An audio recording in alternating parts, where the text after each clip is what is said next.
सभी को नमस्ते। मैं डॉक्टर युगमनी चौधरी और आज हम बात करने वाले हैं रेस्टलेस लेग सिंड्रोम के बारे में।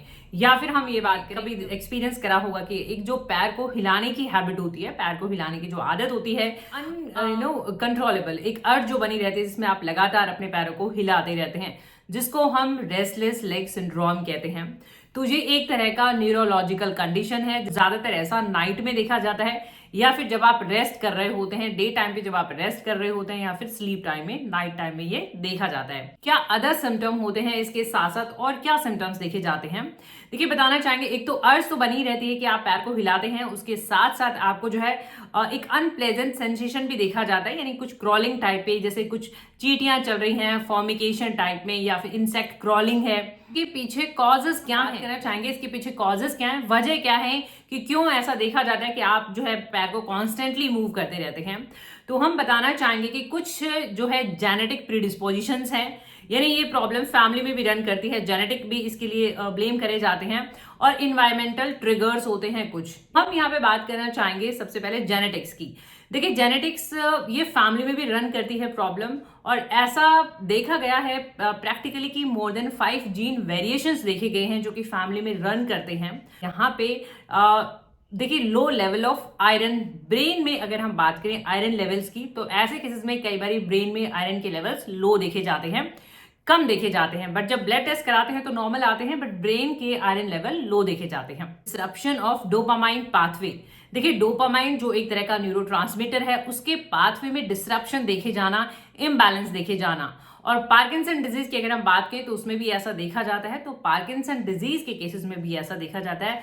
प्रैक्टिकली देखते हैं कि पैरों की मूवमेंट जो है लगातार होती रहती है, रेस्टलेस लेग सिंड्रोम देखा जाता है। बात करना चाहेंगे कि कुछ सब्सटेंस ऐसे देखे जाते हैं, जैसे अगर हम बात करें कैफीन की या फिर हम बात करें अल्कोहल की, तो ये भी कुछ ऐसे सब्सटेंस हैं, अगर इनको एक्सेस यूज करा जाता है तो रेस्टलेस लेग सिंड्रोम, यानी आप में पैर जो हिलाने की हैबिट होती है, इनसे एग्रीवेट होते हैं, एक तरह से ट्रिगर का काम करते हैं। यहाँ पे कुछ मेडिकेशंस हैं, यानी कुछ बीमारियों के लिए अगर आप कुछ दवा लेते हैं तो वो भी जो है ये कारण बन जाती है। जैसे अगर हम एलर्जीज की बात करें या फिर हम साइकोसिस की बात करें, तो उसके बाद भी जो है ऐसा देखा जाता है। साइन और सिम्टम्स की कि क्या इसके लक्षण होते हैं, चाहेंगे लक्षणों के बारे में। इसका जो मेजर नंबर 1 सिम्टम है वो यही है कि आपको पैर को हिलाने की कांस्टेंट एक जो हैबिट है, अर्ज है, एक अनकंट्रोलेबल कांस्टेंट मूव करते हैं आप अपने लेग को, और कई बार इससे क्या होता है कि मूवमेंट से आपको रिलीफ भी मिलता है, तो इसलिए आप उसको मूव करते हैं। और एक अनप्लेजेंट सेंसेशन की जो हमने बात करी है, यानी एक आपको सेंसरी एक उसकी बात करें सिम्टम की,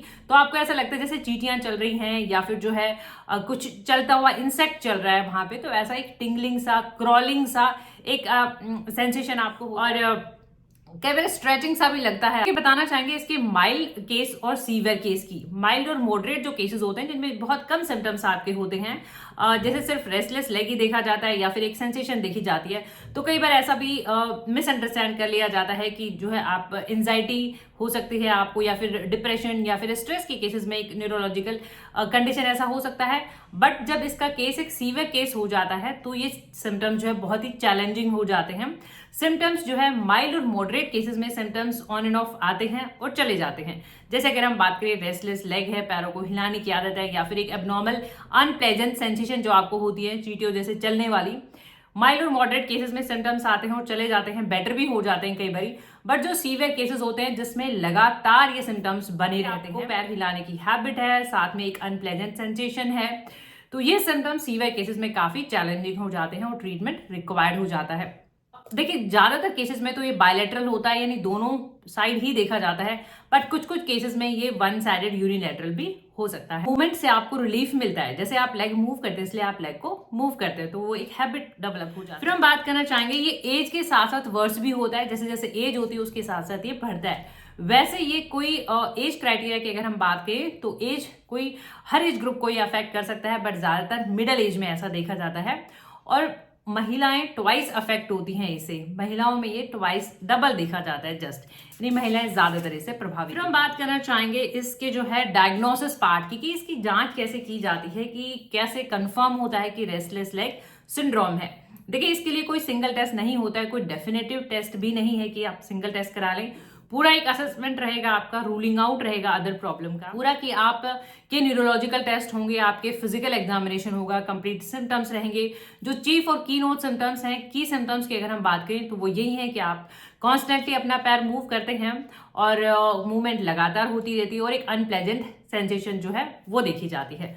तो ये सिम्टम्स रहेंगे, मेजर चीफ सिम्टम्स रहेंगे। मैनेजमेंट की या फिर होम रेमेडीज की, कि देखिए रेस्टलेस लेग सिंड्रोम अगर माइल्ड और मॉडरेट केसेस हैं तो घर पे आप इसे इजीली मैनेज कर सकते हैं।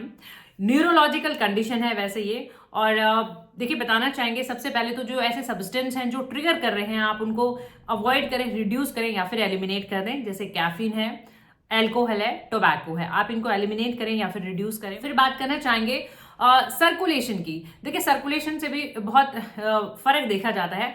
आप जो है अपने रूटीन में एक्सरसाइज जो है ऐड करें, अपना वॉक कर सकते हैं आप, या फिर जो है स्विमिंग कर सकते हैं, जिससे जो है आपका सर्कुलेशन मेंटेन रहे। सोने से पहले, क्योंकि ये प्रॉब्लम नाइट में एग्रेवेट होती है, यानी रात को ये प्रॉब्लम ज्यादा देखी जाती है, तो सोने से पहले आप मसाज कर सकते हैं, लेग की मसाज कर सकते हैं, या फिर जो है हॉट बाथ या फिर आइसिंग भी कर सकते हैं आप, थोड़ा सा सर्कुलेशन स्टिमुलेट करने के लिए। तो आप ये स्टेप्स भी जो है फॉलो कर सकते हैं। अपना जो है स्लीप शेड्यूल जो है आप प्रॉपर मेंटेन करें। स्लीप टाइम और वेकअप टाइम जो है आप उसको रिलीजियसली फॉलो करें, स्लीप साइकिल आप अपना मेंटेन करें। बात करना चाहेंगे best effective homeopathy medicine restless leg syndrome के केसेस में, आरएलएस की केस में चाहेंगे इंडिविजुअल मेडिसिन। हम टू बी मोर स्पेसिफिक कि इंडिविजुअल मेडिसिन क्या रहेंगी। देखिए अगर आप YouTube पे देख रहे हैं तो सभी मेडिसिन के लिंक आपको नीचे डिस्क्रिप्शन बॉक्स में मिल जाएंगे। सभी मेडिसिन नहीं खरीदनी होती हैं, आपको अपने केस के हिसाब से मेडिसिन यूज करनी है, और इनके अलावा भी मेडिसिन हो जाते हैं। ये सिर्फ इंडिविजुअल सिम्टम के अकॉर्डिंग कुछ मेडिसिन हैं। देखिए टेरेंटुला होम्योपैथी में रेस्टलेसनेस के लिए, यानी एक जो बेचैनी देखी जाती है रेस्टलेसनेस में, टेरेंटुला भी टॉप करती है चार्ट में। टेरेंटुला में आप रेस्टलेस लेग के साथ साथ, यानी पैरों को तो हिलाने की हैबिट है ही है, उसके साथ साथ जो है आपको आर्म्स भी हिलाने की हैबिट होती है, यानी आपके आर्म्स भी मूव करती हैं और साथ में आपके लेग्स भी मूव करते हैं। तो ऐसे केसेस में हम टेरेंटुला प्रेस्क्राइब करते हैं। ये मेडिसिन का डायरेक्ट फॉर्म है, डायल्यूशन फॉर्म है, 30 और 200 पोटेंसी, 30 से 200 पावर में। ड्रॉपर की हेल्प से आप 1 या 2 बूंदे लें, कम डोज से स्टार्ट करें, दिन में 1 या 2 बारी, खाना खाने से पहले थोड़ा यूज कर लें आप 1-2 हफ्ते, इस तरीके से। कॉस्टिकम की, देखिए कॉस्टिकम भी होम्योपैथी में यूज होती है रेस्टलेसनेस और रेस्टलेस लेग सिंड्रोम के केस में। कॉस्टिकम में जो है ट्विचिंग भी देखी जाएंगी, स्पैज्म भी देखे जाएंगे। तो अगर ऐसा केस है कि मसल्स ट्विचिंग भी देखी जाती है और रेस्टलेसनेस तो है ही है, तो वैसे केस में आप कॉस्टिकम देख सकते हैं। 1-2 बूंदे दिन में 2-3 बार खाना खाने से पहले रेगुलरली यूज करना है। देखिए रस्टॉक्स होम्योपैथी में रेस्टलेसनेस, बेचैनी का ट्रायो देखा जाता है, एकोनाइट, आर्सेनिकम और रस्टॉक्स। तो रस्टॉक्स में बहुत ज्यादा बेचैनी देखी जाती है और रस्टॉक्स से मूवमेंट से रिलीफ मिलती है। रस्टॉक्स का पेशेंट मूव करता है तो मूवमेंट से रिलीफ मिलता है, वैसे रेस्टलेस लेग सिंड्रोम में मूवमेंट से आराम पड़ता है, इसलिए आप लेग को मूव करते हैं कि आपको अनकंफर्ट फीलिंग होती है तो आप मूव करते हैं तो आपको राहत मिल जाती है।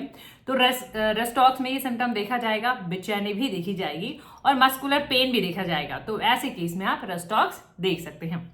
देखिए आर्सेनिकम एल्बम भी होम्योपैथी में रेस्टलेस लेग सिंड्रोम में बहुत ही इफेक्टिव है, इंडिकेटेड है। आर्सेनिकम एल्बम में एक हेड में भी रेस्टलेसनेस देखी जाती है, यानी आप जो है लेग को मूव करने के साथ साथ पैरों को भी आप मूव कर रहे हैं और हेड का भी कांस्टेंट मूवमेंट देखा जाता है, एक रेस्टलेसनेस देखी जाती है। तो ऐसे केस में आप आर्सेनिकम एल्बम देख सकते हैं। सेम वैसे ही 1 or 2 drops 1 or 2 times before having your meal. देखिए जिंकम मेटालिकम नंबर 1 रेमेडी है आरएलएस रेस्टलेस लेग सिंड्रोम के केसेस में। नंबर 1 रेमेडी है जिंकम मेटालिकम।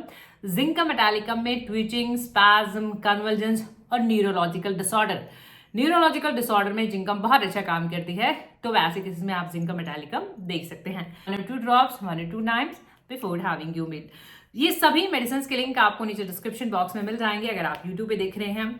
होपफुली ये वीडियोस आपकी हेल्प कर सके, इन वीडियो से आपकी हेल्प होती है तो प्लीज आप इन वीडियोस को लाइक करें, शेयर करें। चैनल पर नए हैं तो चैनल को सब्सक्राइब जरूर करें, बेल आइकॉन घंटी जरूर दबाएं अपडेटेड नोटिफिकेशन पाने के लिए। व्हाट्सएप पे इंडिविजुअल वीडियो और वॉइस कंसल्टेशन चाहते हैं तो दिए हुए नंबर पे आप हमें नीचे मैसेज कर सकते हैं।